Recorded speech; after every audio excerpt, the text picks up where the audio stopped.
Everybody, or morning if you are from the North America. Yes, my great pleasure to announce our today's speaker, who is Yufei Zhao from MIT. So he did his PhD again at MIT in 2015 with Jacob Fox. And then he had a number of fellowships and postdocs in Oxford and Berkeley and Stanford. And he has many beautiful results, and in particular he won Koenig Prize and Sloan Research Fellowship.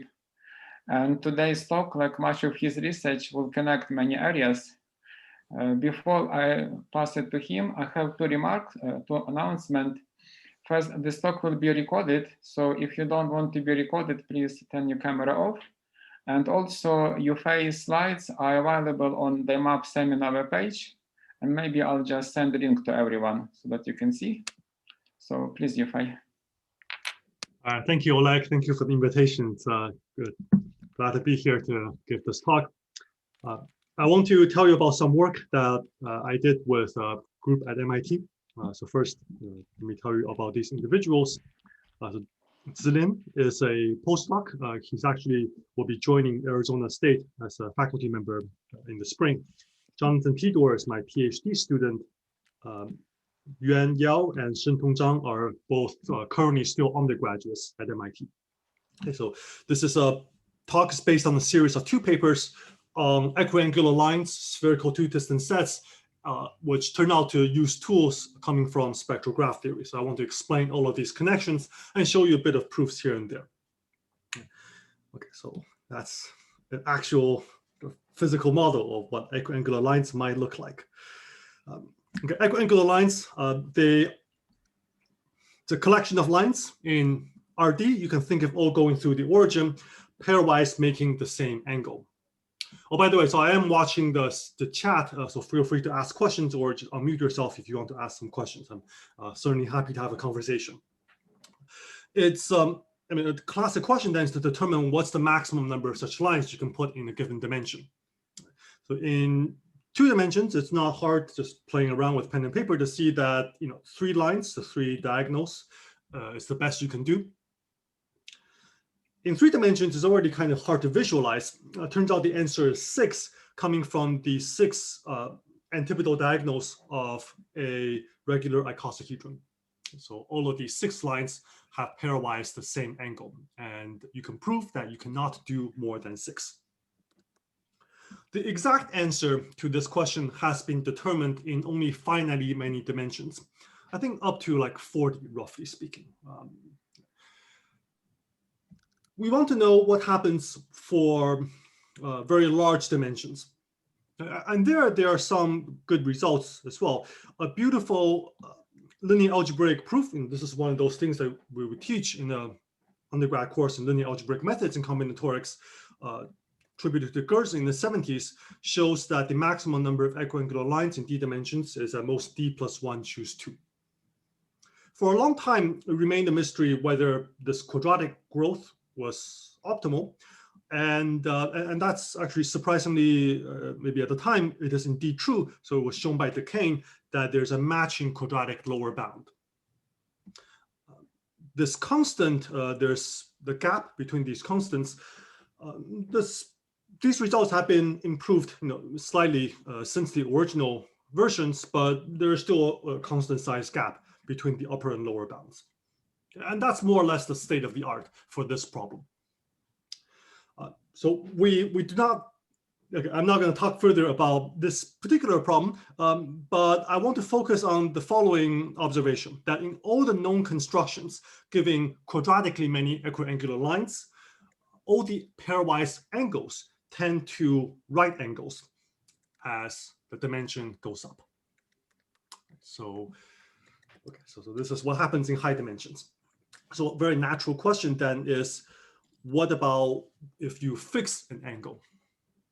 Okay, so I fix the angle and I think about what happens in very high dimensions. How does the number of equiangular lines with the given fixed angle change as the dimension gets large? Okay, so that's the problem that we're going to be looking at, equiangular lines with a fixed angle. So this is the main quantity that we want to deal with. N sub alpha of d, maximum number of equiangular lines with angle arc cosine of alpha. Okay. Now, it turns out some angles are more special than others. Okay, so this is maybe not, well, I mean, okay. So I mean, you see that in some constructions, some angles just appear, right? But it turns out, in a very strong sense, some angles are more special than others. The earliest result concerning this problem is due to Lemons and Sedell from the 70s, that if alpha equals to 1/3, okay, alpha equals to 1/3, then for large enough dimension, the maximum number of equiangular lines is exactly 2 times d minus 1. It was also shown that unless alpha is 1 over an odd integer, the number cannot exceed 2d. Okay, so there's something, I mean, maybe there's something special about 1 over odd integer. We'll see. The next result in this series, due to Neumayer, is that if alpha equals to 1/5, then you get this formula, where now the leading coefficient is 3/2. And, well, then, okay, so maybe the next interesting case is 1/7. So Neumayer even comments in his paper that maybe 1/7 actually is quite difficult. The next interesting case, and this is one that is basically corresponds to 1/7, will require substantially stronger techniques. And the reason is, he says that there is some threshold, and I'll explain what he means by this threshold momentarily. Okay, so it took some time before there was this problem. People got stuck on this problem for quite some time, and there was some revived interest when Boris Buch found that for every fixed alpha, the growth turns out to be always at most linear. In sharp contrast to the case of unrestricted angles, where the growth is quadratic in D. So there's this very big distinction between what happens if you fix a dimension and what happens when you let the dimension go, fix an angle versus unrestricted angle. Next important result is this one by Bala, Drexler, Kivash, and Sudakov, where they showed that, okay, so let me motivate this result a bit. So you could ask, well, I want to, Buch showed that there's some linear growth. So you can ask, well, how does this C depend on the angle? How does it depend on alpha? In particular, which alphas maximize this C? I told you that in all the known constructions of equiangular lines with quadratically many lines, the angles tend to 90 degrees. So you might expect that this C alpha might get larger and larger as alpha goes to 0, corresponding to approaching 90 degrees. But it turns out that is not true. It turns out C alpha maxes out at this construction. And for every alpha that is not 1/3, the leading coefficient is strictly less than 2. Okay, so that's interesting. But it would be nice, okay, so all of these are important observations, but it would be nice to determine exactly what is the growth rate, right? What is the precise leading coefficient, the number of equiangular lines in fixed angle in D dimensions. So our work completely solves this problem. We determine actually quite precisely what n alpha of D is. So I summarize the previous results in this form. And the first new result is just as an example. The next case, N7, has this formula for sufficiently large D. The leading coefficient is 4/3. Kind of, you see the pattern. And in fact, this pattern continues. So for every integer k, this is the number of equiangular lines with angle arc cosine of this 1 over odd integer, 1 over 2k minus 1, and it equals to this expression over here for sufficiently large D. What does sufficiently large mean? Because of our proof methods, roughly it's doubly exponential in the parameters in K. Okay. And that's probably not optimal. We expect the actual dependence to be maybe polynomial. So there's still quite a bit of work. And you'll see where some of the bottleneck comes in place when I explain the proof strategy. Okay, so this really settles the question in high dimensions of particular angle of this form. But what about for other angles? Well, we can also tell you what happens. So if I give you another angle fixed arc cosine of alpha, it's helpful to set a different parameter, lambda, to be 1 minus alpha over 2 alpha. It's just a reparameterization. And I will define a quantity in a moment called the spectral radius order, which is K. Then this quantity we wish to determine the maximum number of equiangular lines of arc cosine alpha in d dimensions is given precisely by this number if K is finite for large enough dimensions. And otherwise, what we can say is that the answer is d plus little o of d. Okay. Let me now define this quantity, and then I'll pause for questions. So the spectral radius order, K, is defined to be the minimum positive integer such that there exists a K vertex graph whose adjacency matrix has top eigenvalue exactly lambda. Okay, so I list through all the graphs in the order of their vertex, set vertex numbers. And the first time I see a graph with spectral radius lambda, I just record the number of vertices in that graph. So that's K of lambda. And if no such graph exists, I mean, for some values of lambda, for example, if lambda is a transcendental number, then no graph has spectral radius exactly lambda, in which case I set lambda to be infinity so that I'm in the second case. I set K to be infinity so that I'm in the second case here. Okay, so this is the statement of our main result. Let me pause for questions. Oh, I just want.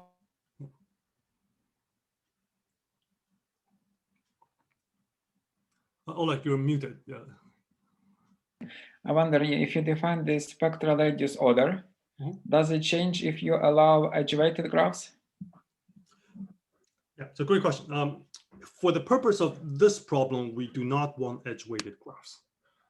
But I will talk about a variant. So I'll then say what happens for two distant sets and something different, slightly different happens. But for the purpose of this problem, I really just want simple graphs. Yeah.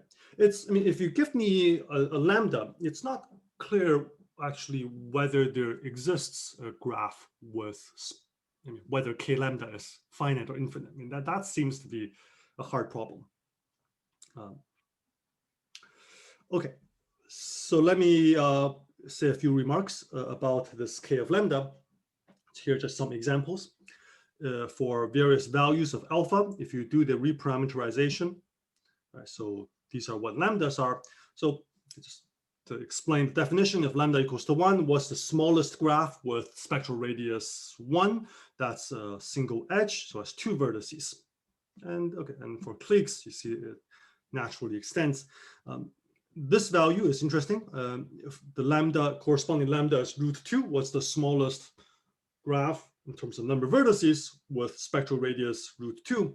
Turns out to be this V, and it's 3 vertices, so I set K equal to 3. Okay, so that just explains examples of K lambda.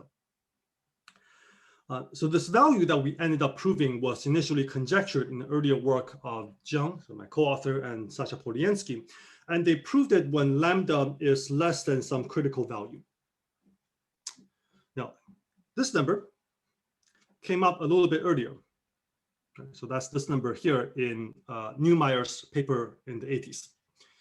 And so I mentioned that there was a barrier. And in fact, this paper, John Poliansky, explains what the barrier is really about, because there's an old result in spectral graph theory that is quite fascinating, that if you take the set of all graphs and plot the set of all spectral radii that can come up, right? So this is a subset of the real line. What does this look like? Well, there's a particular point after which the set is dense. And that point is precisely this number here. So it's not dense before this point, but dense after that point. And somehow this is an important barrier to the problem of equiangular lines for reasons that I will not be able to get into. Okay, and so our technique somehow managed to overcome this barrier. In fact, we do something quite different from the earlier works so that we can overcome this barrier. Before telling you about techniques, let me jump to a related problem and tell you about some of our results there, and then I'll come back to proof techniques. So spherical two-distance sets can be seen as a generalization of equiangular lines. Now I'm asking for a set of unit vectors in d dimensions whose inner products take only two values, alpha and beta. Right, so previously, when alpha equals to negative beta, then this is precisely equiangular lines. If I assign a unit vector in the direction of each line. A classic result of Delsar, Gosso, and Sedel showed that the maximum size of the spherical two-distance set is this quantity here. And that's, there's a very nice and short proof using the linear algebraic method, similar to the one I mentioned earlier. It turns out that if you, there's a nice construction giving you roughly this matching lower bound by taking midpoint of a regular simplex. And it turns out that this upper bound can be improved in many cases. The recent result of Glazerin and Yu showed that for various values of d, except some special cases, this construction is actually tight. So this problem is solved exactly in all but sort of a sparse set of integers. Okay, so now let's think about what happens for fixed angles. And more generally, from two-distance set, I can consider an arbitrary set of allowed distances. So a spherical A code, where A is a subset of this interval, is defined to be, okay, so we can consider spherical A codes where I allow pairwise inner products to be elements of A. So I want to understand the maximum number of unit vectors whose pairwise inner products all lie in the prescribed set A. And I denote this maximum number of unit vectors to be A sub n sub A of D. And equiangular lines then correspond to taking A to be minus alpha and alpha. Okay, so let's consider the special case where the set A consists of one negative number and one positive number. So I'm going to focus on the case of two distance sets with allowing one acute angle and one obtuse angle. The reason I do this is that if you allow two acute angles, then it's not too hard to show you can get quadratically many. So you can actually get quadratically many vectors. Whereas if you allow two obtuse angles, somehow it's also a little bit quite easy in that case. Okay, so some results. Neumeyer proved this bound, which was kind of similar to a bound involving 1 over an odd integer earlier. So unless alpha and beta have some special form, the maximum number is at most around 2D. And Boris-Buch's result shows you that for a fixed A, or in fact a fixed sort of beta, if you allow A to be of a special form, then the growth is always at most linear. So I only allow at most one acute angle. And if you allow more than one acute angle, then the growth can be polynomial.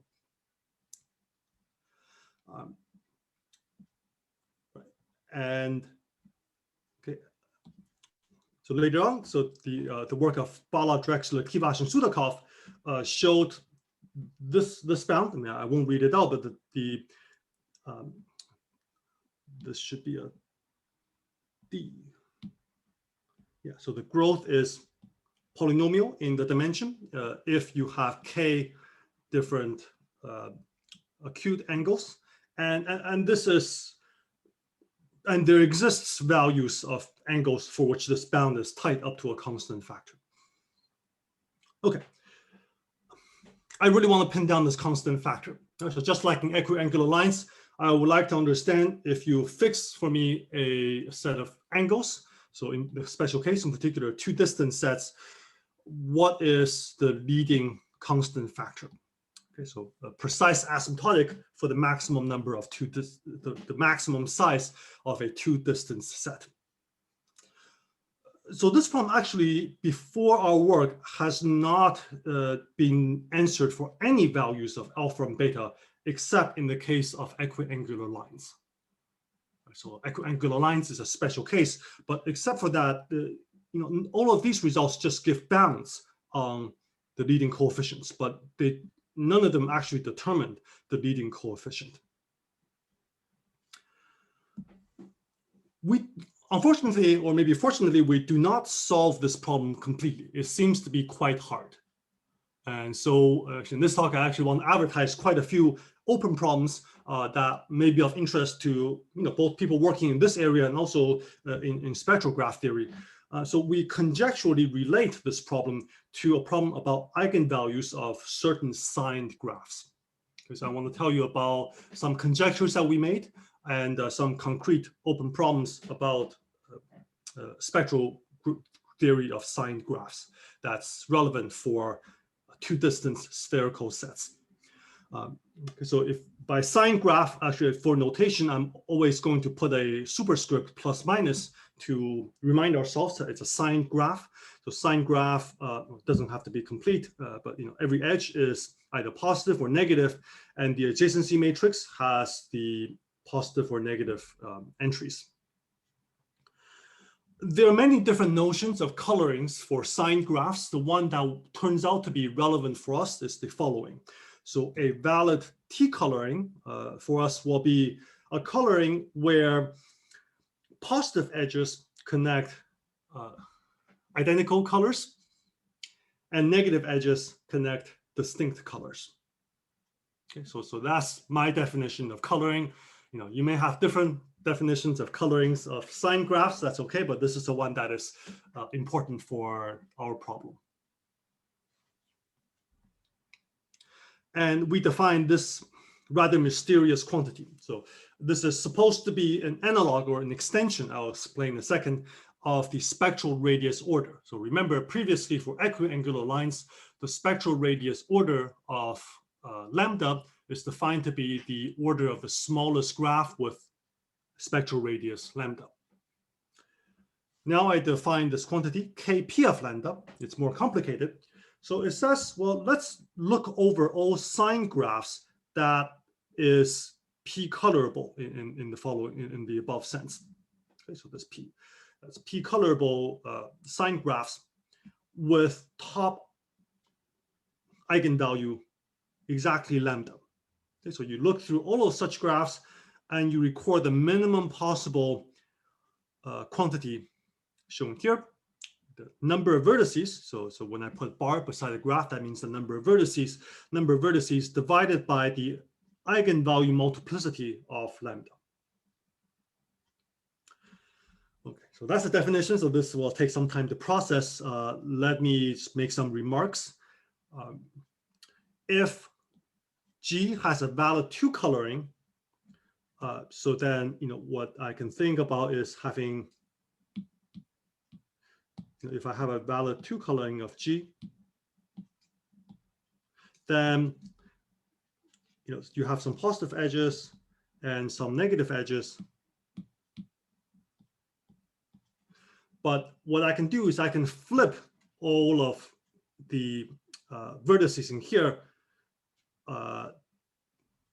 and then G, this sign graph then is isospectral with its underlying graph. Okay, so if you think about an operation where I multiply in some sense each vertex by -1, then it turns this graph into a completely positive graph. and this operation does not change its spectrum. So if G has a valid 2 coloring, then really I'm not even thinking about sine graphs. I'm thinking about simple graphs. For simple graphs, if the graph is connected, then by Perron-Frobenius, multiplicity is equal to 1. Right? So multiplicity for a simple graph of the top eigenvalue equals to 1. And I just have to think about connected components because this thing splits itself. So I might as well assume G is connected and multiplicity equals to 1. So then this is exactly the previous definition of the order of the smallest graph with spectral radius exactly lambda. So that's why this definition is an extension of the previous definition of spectral radius order in the case when you only consider graphs that are 2 colorable, there is no new content. Okay. But yeah, feel free to ask questions. If P is at least 3, determining this quantity seems to be hard, and that's part of the challenge. So there's kind of a 2-part challenge and 2 related parts actually, but this is part of the challenge. Give me a P and lambda, I do not know a systematic way to compute this quantity. Or Yufei, there is a question in chat, yeah. I guess, which is, do you assume your graphs to be connected? Great, yeah. So the definition does not need to assume, but if you have connected components, then you might as well take the best one, right? Because yeah, so it's fine to assume that the graph is connected. But even for connected graph, this multiplicity may be more than 1 for sine graphs. Okay, I'll show you more examples in a second. Yeah, so thanks for the question. So the main conjecture that we propose in our second paper is the following. Right, so the conjecture is that for given parameters of these given angles, I do a change of parameters, so lambda and this P. We believe that the maximum number of the maximum size of a 2 distance sets with angles as given is controlled not so much by these numbers, but by these new parameters. So you lose a little bit of information because P is an integer, it's floored. But yeah. Okay, so we conjecture that the answer to the problem, the leading coefficient in the linear growth, is given by this quantity over here.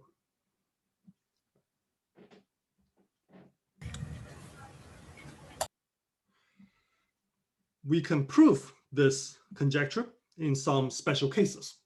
We can prove it in the case when P is at most 2, or when lambda is one of these 3 special values.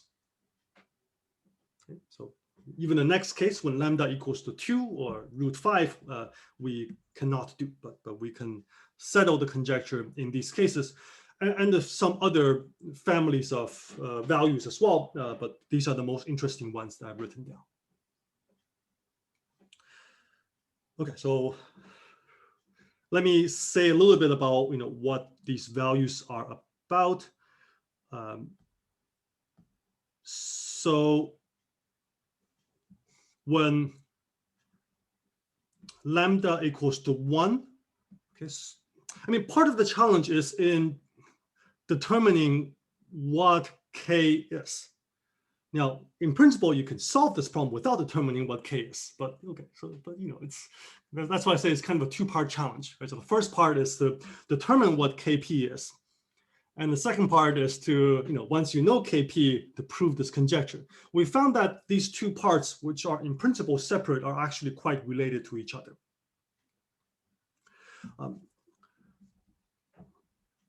Yeah, so just to walk you through some examples to clarify the definitions. When lambda equals to 1, what I'm asking is if you look through all the sine graphs with that's p colorable with top eigenvalue 1. And I'm considering this quantity, I'll just scroll up in a second, the order divided by the top eigenvalue multiplicity, how small can it be? When p equals to 1 or 2, as I mentioned earlier, is the same as the simple graph, the non-sign graph version. And in that case, the answer is 2. But when p is at least 2, so for example, when p is equal to 5, then the best thing to do turns out to be taking a negative clique.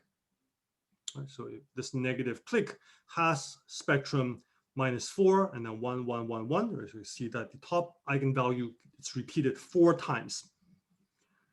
So 5 over 4.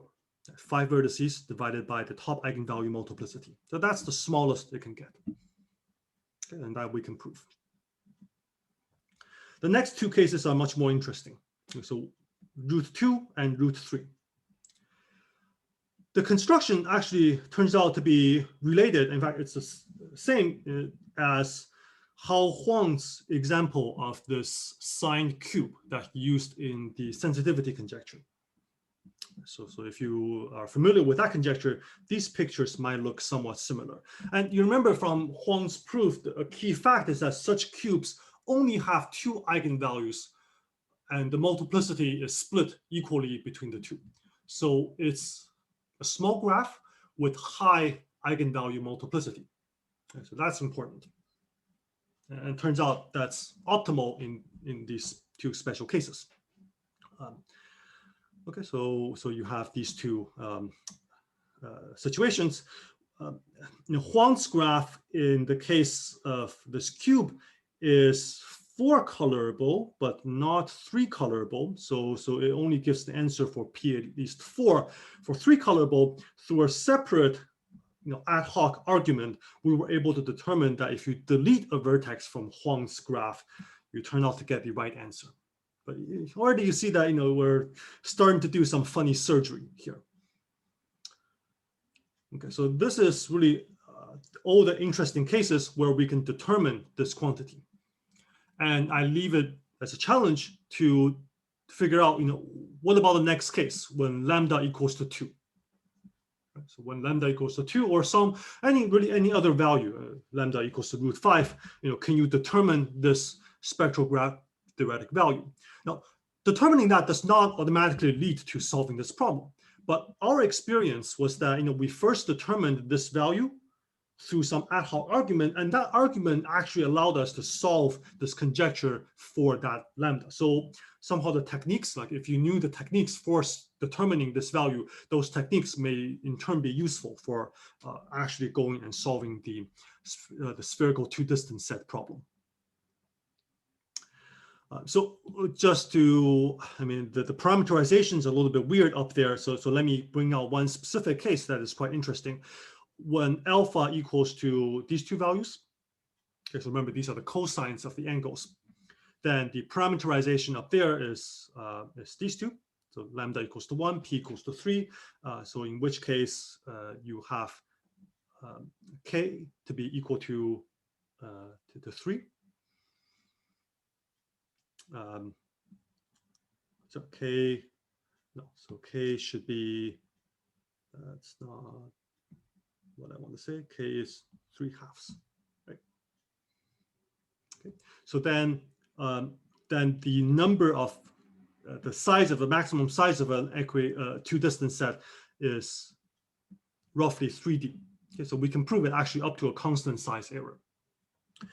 And this is interesting in sharp contrast to the case of equiangular lines, where the leading coefficient is at most 2. Right, so remember, there was an earlier result saying that for certain special values of alpha and beta, you cannot get more than roughly 2D many 2-distance vectors. But for some values, you can actually significantly exceed 2D. Okay, and this 3 can be any k from taking an appropriate value over here. All right, let me pause for questions. So that was a lot.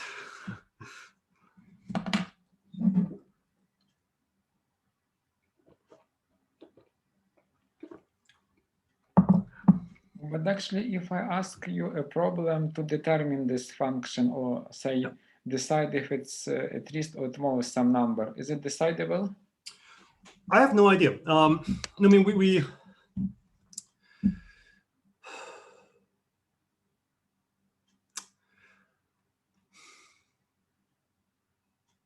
yeah, no, it's hard. There isn't a simple answer. Yeah. Right. So, even if you give me a lot of computing power, and because unlike the case of spectral, the spectrum of a unsigned graph, this quantity, this k, is not monotonic. I mean, it's not enough to somehow just search through small graphs, and then your band gets bigger and bigger. So this quantity here, maybe for a larger graph, it can actually be smaller. So it's, yeah.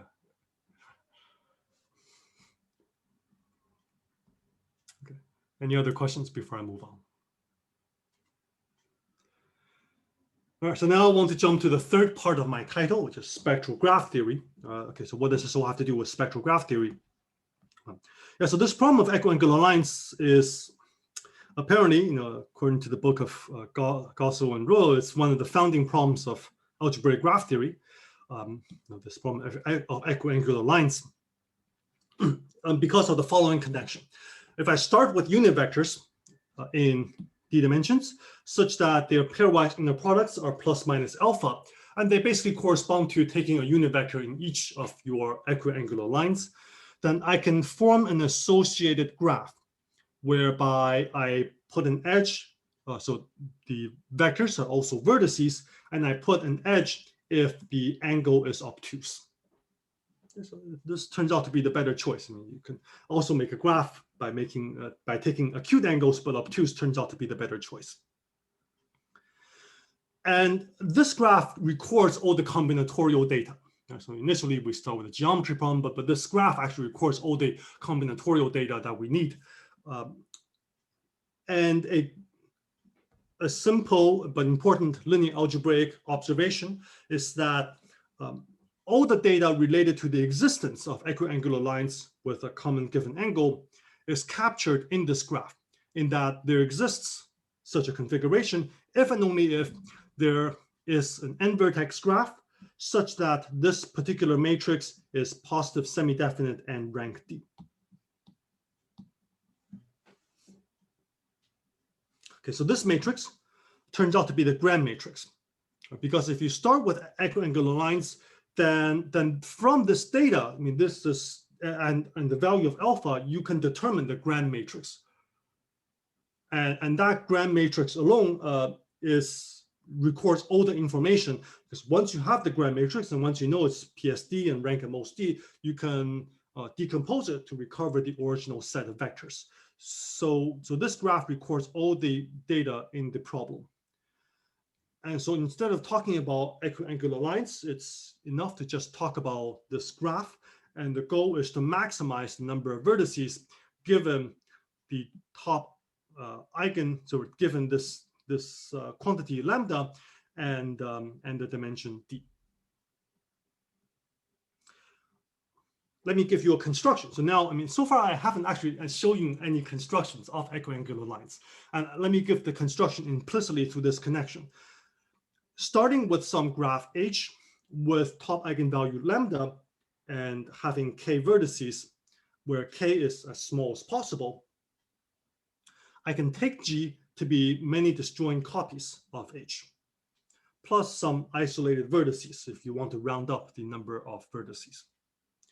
Then this graph, if you reverse this construction, gives you a equiangular lines with the right number of lines, and that matches the upper bound that we prove.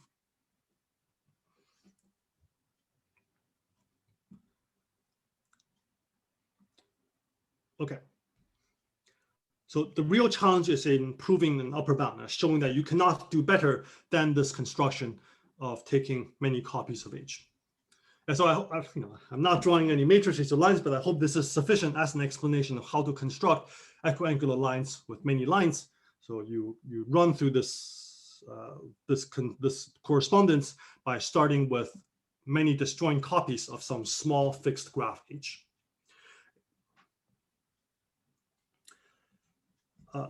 Let me show you how to upper bound H. Right, so that's the more interesting part of the problem. Using the rank nullity theorem, because we're working with n by n matrix, n equals to the rank plus the nullity of this matrix. The rank is the most d by assumption. The rank is the most d. So what's going on with the nullity? One thing you can do is to notice that the O1's matrix has rank 1. So I can pull it out, I lose 1. And the remaining term is the eigenvalue multiplicity of lambda in G. Now, then there's some arguments, which I won't bore you with here, but it turns out that there are, okay, so what happens here? If lambda is the top eigenvalue of G, then the situation is very easy, because Frobenius tells you the multiplicity is at most 1 for a connected graph. So, and it turns out after some arguments that the most interesting and difficult case that one needs to rule out is it possible that a large, can we have a large connected graph G with high eigenvalue multiplicity, the lambda multiplicity? If this is the case, then we do not necessarily get a good upper bound. Now, note that because the graph, this matrix, which is a Gram matrix, is positive semi-definite, it turns out that lambda has to be either the first or second largest eigenvalue of the adjacency matrix. Because without this J term, you see that this has, if this is positive semi-definite, then lambda really has to be at least the top eigenvalue. And by adding a rank 1 matrix, I might move the eigenvalue position by 1 at most. So lambda is always either the first or second largest eigenvalue. And I want to know how high of a multiplicity can lambda be as an eigenvalue of A.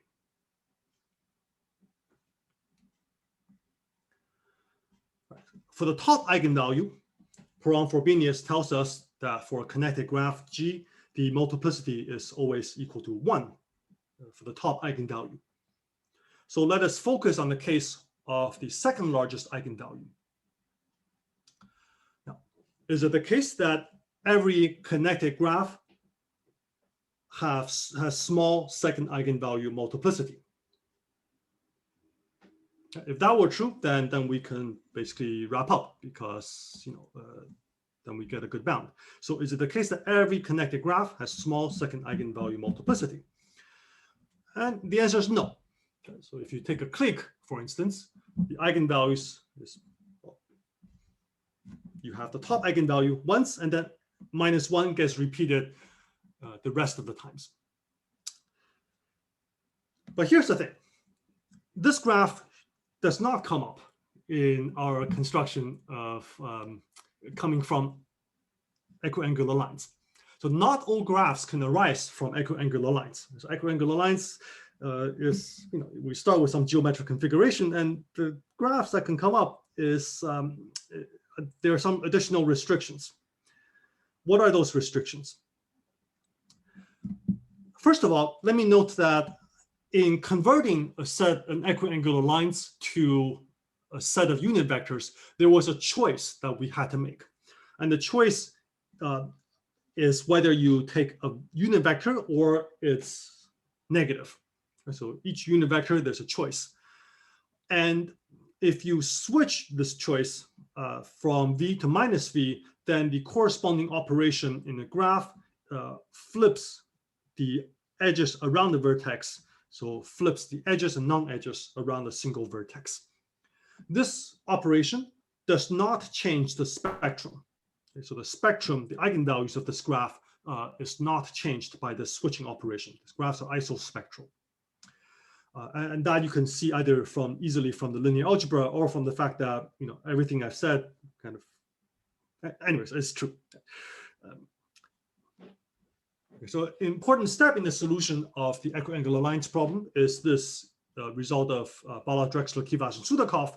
It says that in this problem, for a fixed angle alpha, there exists some delta such that one can always switch the graph to a graph of maximum degree at most delta. So one only has to consider bounded degree graphs. The dependence of this proof actually uses a Ramsey-theoretic argument, and because of use of Ramsey's theorem, actually this dependence of delta on alpha is exponential. So that's one of the places where there's a bottleneck. Now, to finish off the solution, we prove a new result in spectral graph theory, showing that a connected n-vertex graph with bounded maximum degree has second largest eigenvalue with multiplicity sublinear in the number of vertices. Okay, so this is the precise bound that we prove, but really what's important and what we need is that it is sublinear in the number of vertices. Okay, so that's the main theorem, and I think this result is of its own, it's interesting on its own as well as a spectral graph theory result. We are not aware of, okay, I'll talk a bit about, what else is known, but they're really, means the eigenvalue gap between the top two eigenvalues have really been studied to death, right? So there's still lots of open problems, but that's something that people have for a long time studied very, very intensely. But the eigenvalue multiplicity somehow hasn't been studied, and it turns out to be super important for this equiangular lines problem. And so we are able to prove really the first general result about second eigenvalue multiplicity in a fairly general class of graphs. And there's actually not anything special about second. The word second can be replaced by the kth for any fixed k, right? But the second that we need for this application. Just to explain some of the hypotheses in this theorem, so there are a few near-miss examples why each of the adjectives is necessary. If you take a complete graph, or more generally a strongly regular graph, then the eigenvalues, a strongly regular graph has 3 eigenvalues, and except for the top one, the others are repeated with high multiplicity, but they're never bounded degree. So that's why I need a bounded degree hypothesis. So this graph, this is an interesting graph. If you take, let's say, a path or a cycle or what have you, and then attach some decorations like this V to a path, then 0 occurs with linear multiplicity, because this and 0, so if you assign that and 0 everywhere else, that's an eigenvector with eigenvalue 0, and likewise you can move this to anywhere else. But 0 is not a top, it's not a second or a fringe eigenvalue, it's a middle eigenvalue, so it doesn't contradict our theorem. If you lose connectedness, then you lose this property as well. So for disconnected graph, you have high multiplicity. Okay, so what's going on with that bound? I want to leave it as an open problem to try to improve this bound. Okay, so this is still, in this form, this is still the best bound, and it's probably nowhere close to the truth. So what is the maximum possible second eigenvalue multiplicity of a connected bounded degree graph? It would be interesting to consider some restrictions to bounded degree regular graphs or bounded degree Cayley graphs. Even those cases, I'll say there are a few more results, but even those cases are quite interesting. They're not directly relevant to the problem because we do need, we need more than just regular, but this problem itself is interesting for regular or Cayley graphs. What's an example of a graph with high second eigenvalue multiplicity? If you take a group that is quasi-random in the sense of having no small irreducible representations, such as PSL2P. So this group comes up in the construction Ramanujan graphs. Then an arbitrary KD graph, let's say bounded degree, gives you a second eigenvalue multiplicity, which is roughly a cube root of the size of the group. So this is basically the best you can do from this class of constructions. For expanded graphs, if there's a spectral gap between the top and second eigenvalue, the bound we can improve it a bit from log n to n over log n. There's a very interesting line of work that we learned about after we did our results, that for non-expanding KD graphs, okay, so I'll be slightly vague of what I mean here. So you can quantify, if you start with a ball, how quickly, what's the doubling constant of such balls. So for non-expanding KD graphs, the eigenvalue multiplicity of the second largest eigenvalue actually has to be bounded. So in particular, if your graph, so if your group is an abelian group or a nilpotent group, then this is always the case. And this actually turns out to be related to some important and famous deep works of Gromov, his theorem on groups of polynomial growth, along with other results in geometry, Kodiminokozy and Kleiner's proof of Gromov's theorem. Okay, so this theorem itself appears in the paper of Lee and Makarichev, building on these earlier important geometry works. In a very recent paper, just a few months ago, Mackenzie, Rasmussen, and Shrastava's, they showed that for deregular graphs, they can improve our bound from n over log log n to n over log to the power roughly 1/5. Okay, so it's improvement on our bound from log log to polylog. Okay, I think that's all the time that I have today. So I want to leave with several open problems. So let me just review these open problems again. So the first is that we pose this problem of determining the number of the maximum size of a two-distance spherical set.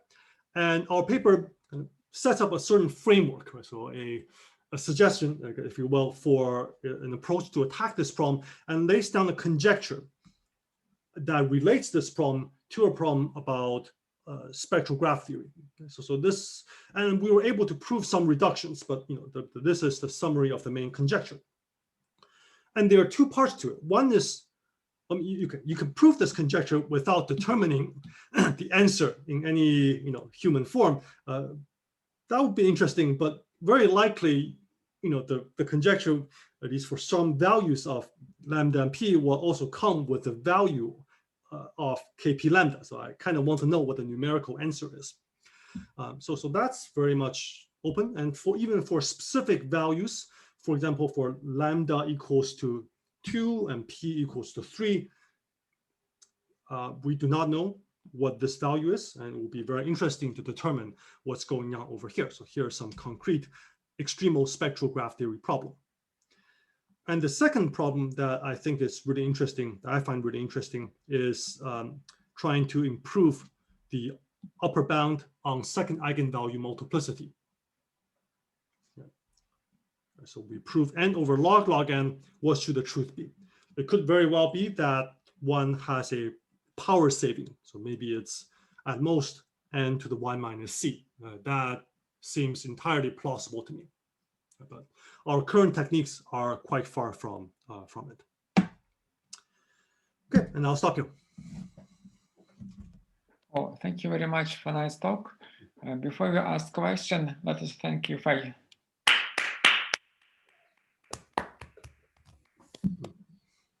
Any questions?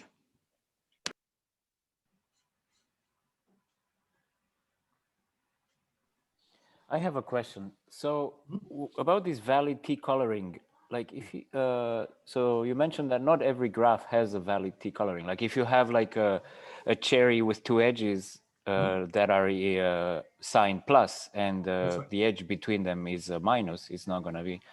So like it seemed to me that you basically, once you have this sign graph, there shouldn't be more than just one valid T coloring, because you put the components of the the plus in so there is no minimum or anything like that. It's just one proper coloring that you have essentially. That's yeah. Well, if you have, you can have a little bit more. So imagine if you didn't have edges between these two, then I can keep them the same color or different color. Okay, yeah, that's very helpful.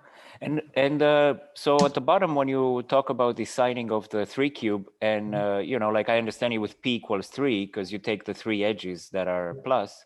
How does it work for p equals 4? Like I don't yeah, like So you mean you mean what's the coloring? Yeah, when p is greater or equal to 4. Yeah. How does it? Yeah, so I mean the coloring here is you right, so one color, well, let me just do it on the spot, 2 color, sure. 3 color, and then I can use the same color for these 2 other vertices. Okay, all right, okay. But so that gets you, so this is going to work for any p, so you can add the isolated vertices, or what no, do you so do? Huang's construction doesn't, I mean, if you take a higher cube, somehow it just doesn't work. Okay. Okay, but like for this example, I don't understand, like if, because you say p greater or equal to 4, so like how would p equals 6 or 7 work? I mean, a p coloring, I mean, if you have a valid 4 coloring, then it's also automatically a valid 5 coloring. Okay. Right, so I don't have to use the 5th color. Okay, all right. So they could be empty. That's right, yes. Okay, thank you. Very nice.